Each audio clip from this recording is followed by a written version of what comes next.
My students often ask me, what is sociology? And I tell them it's the study of the way in which human beings are shaped by things that they don't see. And they say, so how can I be a sociologist? How can I understand those invisible forces? And I say, empathy. Start with empathy. It all begins with empathy. Take yourself out of your shoes, put yourself into the shoes of another person. Here, I'll give you an example. So I imagine my life if 100 years ago China had been the most powerful nation in the world and they came to the United States in search of coal. And they found it, and in fact they found lots of it right here.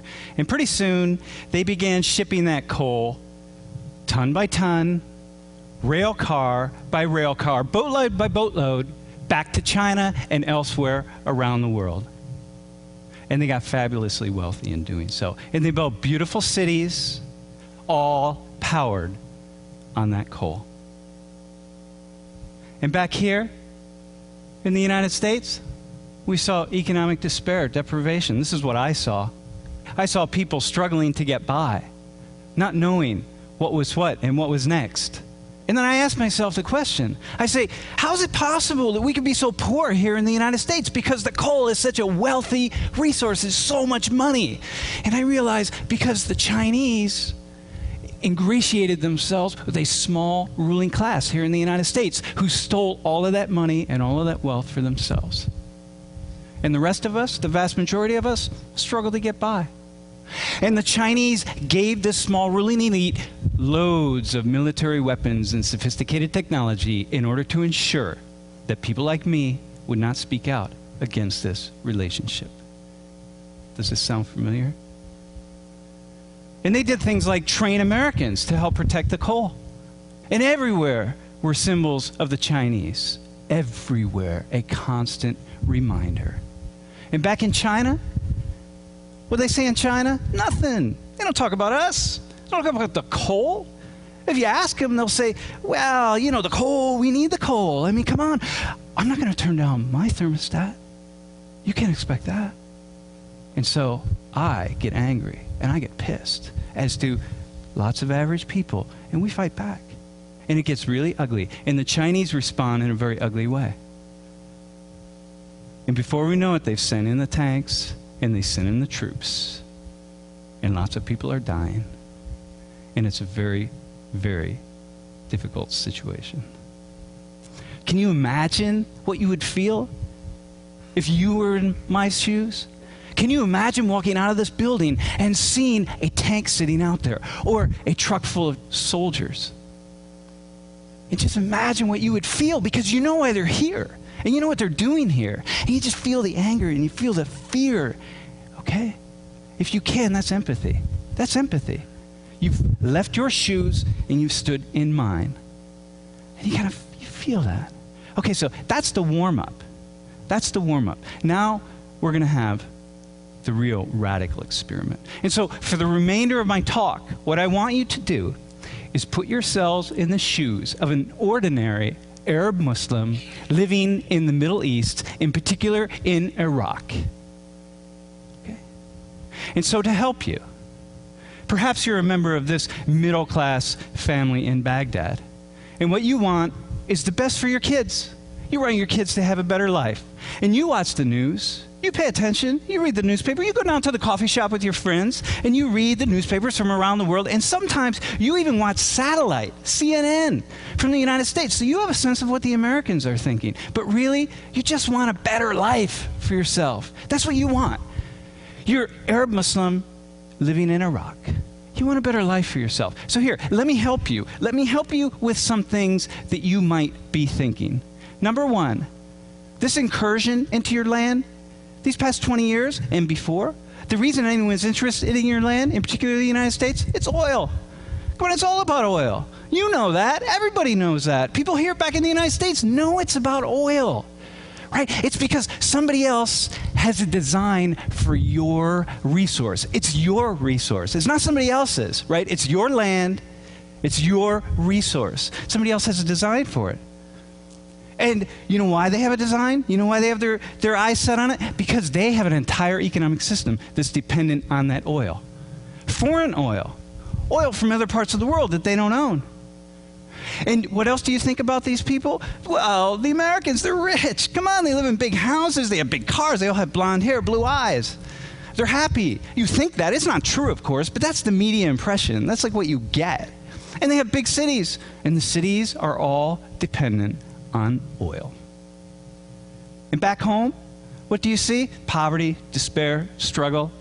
Look, you don't live in a wealthy country. I mean, this is Iraq. You don't live in, this is what you see. You see people struggling to get by. I mean, it's not easy. You see a lot of poverty, and you feel something about this. These people have designs for your resource, and this is what you see.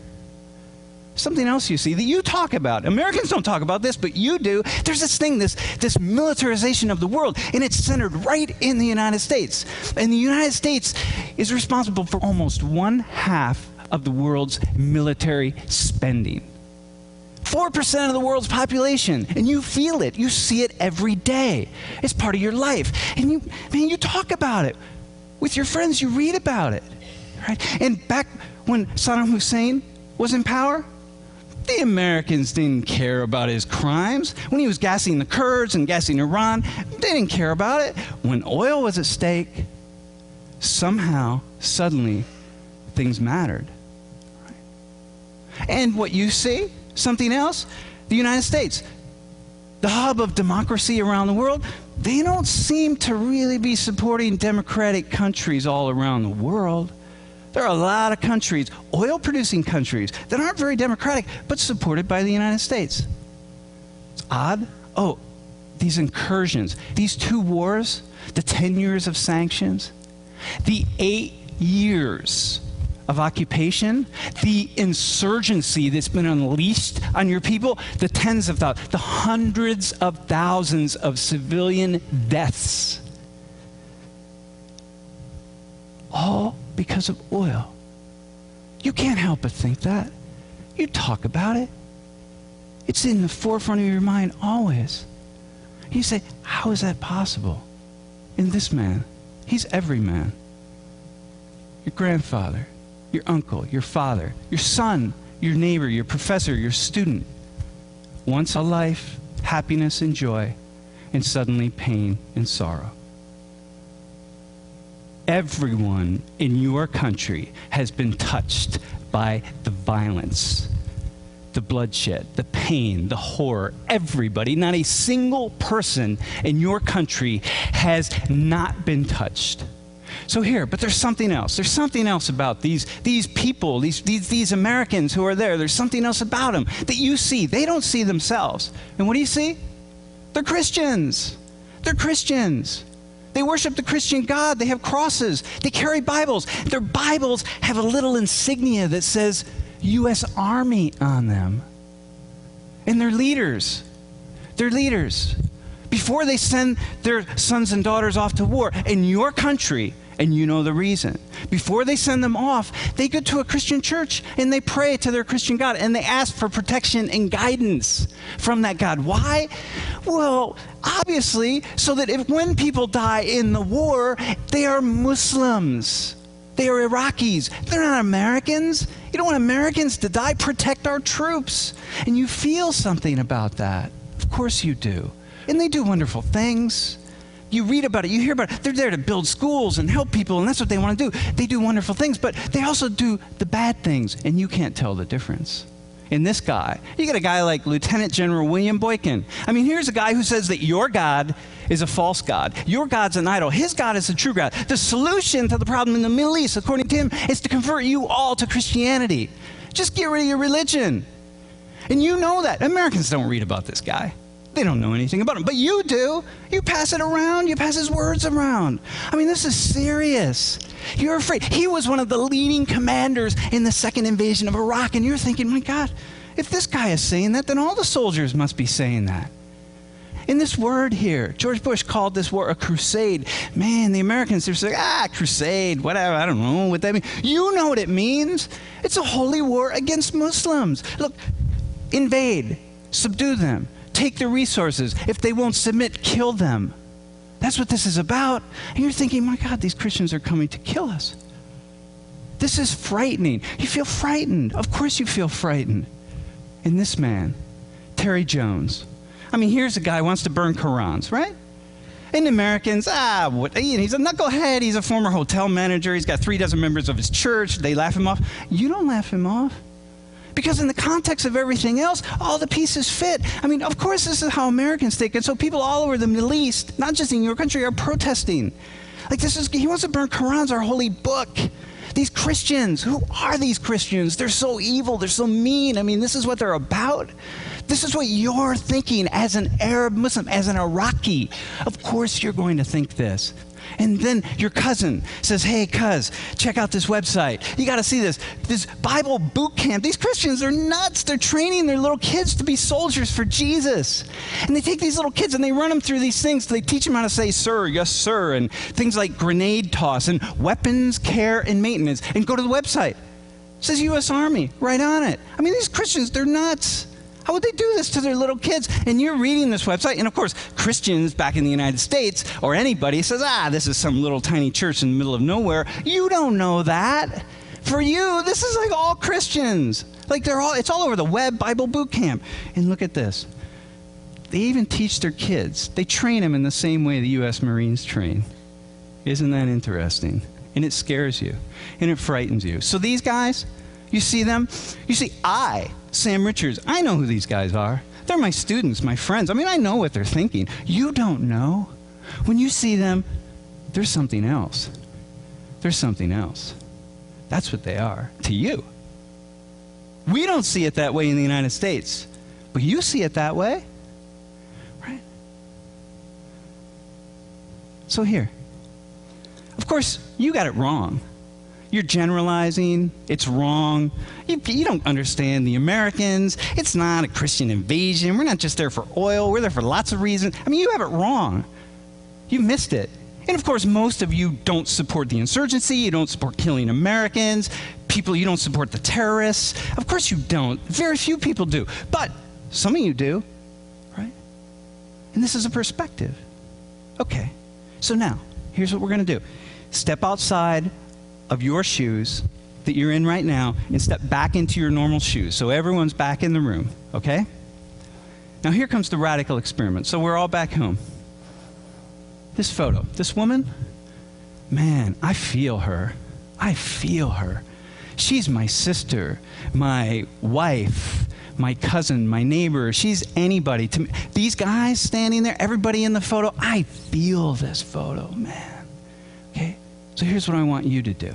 Let's go back to my first example of the Chinese. Okay? So I want you to go there. So it's all about coal, and the Chinese are here in the United States. And what I want you to do is picture her as a Chinese woman receiving a Chinese flag because her loved one has died in America in the coal uprising. And the soldiers are Chinese, and everybody else is Chinese. Okay? As an American, how do you feel about this picture? What do you think about that scene? Okay, try this. Bring it back. This is the scene here. It's an American soldiers, American woman who lost her loved one in the Middle East, in Iraq or Afghanistan. Okay?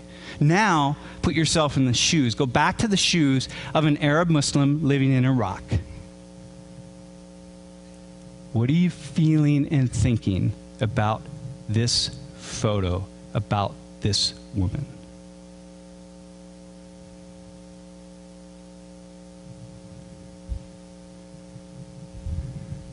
Okay, now follow me on this, because I'm taking a big risk here. And so I'm going to invite you to take a risk with me. These gentlemen here, they're insurgents. They were caught by the American soldiers trying to kill Americans. And maybe they succeeded. Maybe they succeeded. Put yourself in the shoes of the Americans who caught them. Can you feel the rage? Can you feel that you just want to take these guys and wring their necks? I mean, can you go there? It shouldn't be that difficult. You know, you just feel, oh man, right? Okay, now, put yourself in their shoes. Are they brutal killers or patriotic defenders? Which one? Can you feel their anger, their fear, their rage at what has happened in their country? Can you imagine that maybe one of them in the morning bent down to their child and hugged their child and said, "Dear, I'll be back later. I'm going out to defend your freedom, your lives. I'm going out to look out for us, the future of our country." Can you imagine that? Can you imagine saying that? Can you go there? What do you think they're feeling? Right?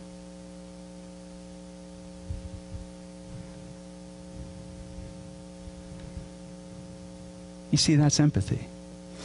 It's also understanding. Now, you might ask, okay, Sam, so why do you do this sort of thing? Like, why would you use this example of all examples? And I say, because. You're allowed to hate these people, right? You're allowed to, just hate them with every fiber of your being. And if I can get you to step into their shoes and walk an inch, one tiny inch, then imagine the kind of sociological analysis that you can do in all other aspects of your life. You can walk a mile when it comes to understanding why that person's driving 40 miles per hour in the passing lane, or your teenage son, or your neighbor who annoys you by cutting his lawn on Sunday mornings. Whatever it is, you can go so far. And this is what I tell my students. Step outside of your tiny little world. Step inside of the tiny little world of somebody else. And then do it again, and do it again, and do it again. And suddenly, all these tiny little worlds, they come together in this complex web, and they build a big, complex world. And suddenly, without realizing it, you're seeing the world differently. Everything has changed. Everything in your life has changed. And that's, of course, what this is about. Attend to other lives, other visions. Listen to other people, enlighten ourselves. I'm not saying that I support the terrorists in Iraq, but as a sociologist, what I am saying is I understand. And now perhaps you do too. Thank you.